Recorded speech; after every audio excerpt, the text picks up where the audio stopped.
ក្រោយពេលដែលគ្មានអូននៅក្បែរពេលដែលមានស្នេហ៍មិនចេះថ្នមថែរូបអូនដល់ពេលគ្មានស្ងួនទើបបងដឹងខ្លួនដូចគ្មានដេះដូងឬខ្វល់អ្វីម្យ៉ាងក្នុងជីវិត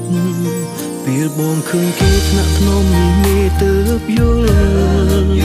ចង់ក្បែរនេះមួយអារម្មណ៍ខ្លោចផ្សាតែបងដឹងថាពេលនេះជីវ៉ាគឺជាសង្សាររបស់គេមិនអាចក្បែរពេលអូននៅក្បែរគេតើអារម្មណ៍មាសមេយ៉ាងណាគេស្រឡាញ់ប៉ុណ្ណាស្រឡាញ់ខ្លាំងជាងបងមែនទេបងដឹងថាគេល្អចេះកុំដកចិត្តអូនមិនដូចបងមិនយល់អារម្មណ៍ស្ងួនបើសិនមានឱកាសបងច្បាស់មិនឲ្យដូចគ្រាមុនស្របតាមចិត្តតូចតន់យល់អារម្មណ៍ខ្វាយខ្វល់ពីអូ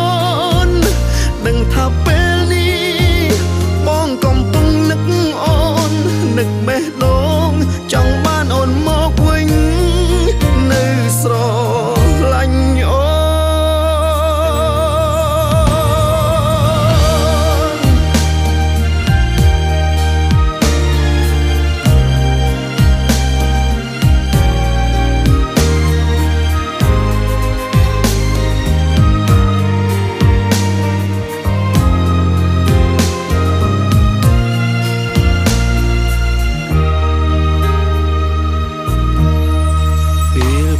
ឃើញគេថ្នាក់ថ្នមនេះមេទើបយល់ចង់ក្បែរនេះ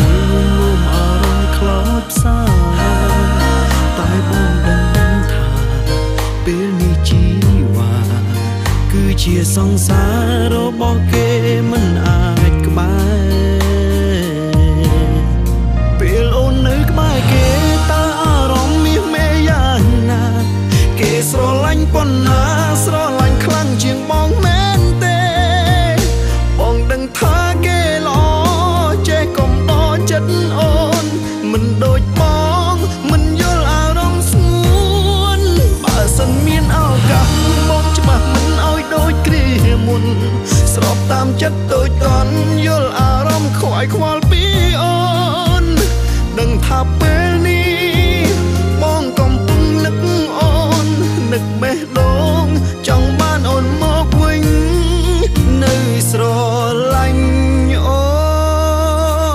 នពេលអូននៅក្បែរគេតើអារម្មណ៍នេះមានយ៉ាងណាគេស្រឡាញ់ប៉ុណ្ណាស្រឡាញ់ខ្លាំងជាងបងមែនទេបងដឹងថាគេល្អចេះកុំដកចិត្តអូនមិនដូចបងមិនយល់អារម្មណ៍ស្ងួនបើសិនមានឱកាសបងច្បាស់មិនឲ្យដូចគ្រាមុនស្របតាមចិនតូចតន់យល់អារម្មណ៍ខ្វាយខ្វល់ពី